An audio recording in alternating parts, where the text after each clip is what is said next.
అబ్బా తమనన్నకి ఇంట్లో అన్నం గట్టిగా పెట్టినట్టున్నారు. ఫుల్ ఆ తినేసి గట్టిగానే ఇచ్చిండు మనకు బీజిఎం. బీజిఎం వింటుంటే నాకైతే ఎప్పుడెప్పుడు థియేటర్లో వింటానా అనిపించింది. Power star Pawan Kalyan birthday సందర్భంగా డివివి ఎంటర్టైన్మెంట్స్ నుంచి మంచి టీజర్ వదిలిండ్రు, అంటే like glimpse. Happy birthday OG love ఓమి అని చెప్పి రిలీజ్ చేసిండ్రు.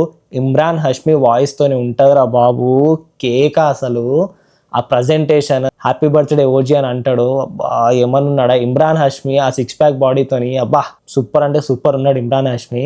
పవర్ స్టార్ పవన్ కళ్యాణ్ అబ్బా ఏమున్నాడు అసలు, ఆ కత్తి పట్టుకొని అదే కటానా పట్టుకొని కిరాక్ అంటే కిరాక్ కనిపిస్తున్నాడు. ఎప్పుడెప్పుడు చూస్తానా థియేటర్లా అని అనిపిస్తుంది. 25th సెప్టెంబర్ కంపల్సరీగా వస్తుంది. ఈ గ్లిమ్స్ తోనైతే పక్కా అర్థమైపోయింది 25th సెప్టెంబర్ వస్తుంది సినిమా అని చెప్పి. ఎంతమంది నా లెక్క వెయిట్ చేస్తున్నారో కింద కామెంట్ లో పెట్టేయండి. అట్లనే మ్యూజిక్ మాత్రం దమ్దార్ ఇచ్చిండు. థియేటర్ లో ఆ మ్యూజిక్, దాంతో పాటు పవన్ కళ్యాణ్ స్క్రీన్ ప్రజెన్స్ రెండు కలిపి చూడాలని ఉంది నాకైతే. కనుల పండగే ఇక. సో చూద్దాం ఎట్లుంటుందో, వెయిటింగ్ ఫర్ దట్ మూమెంట్ అంతే ఇక.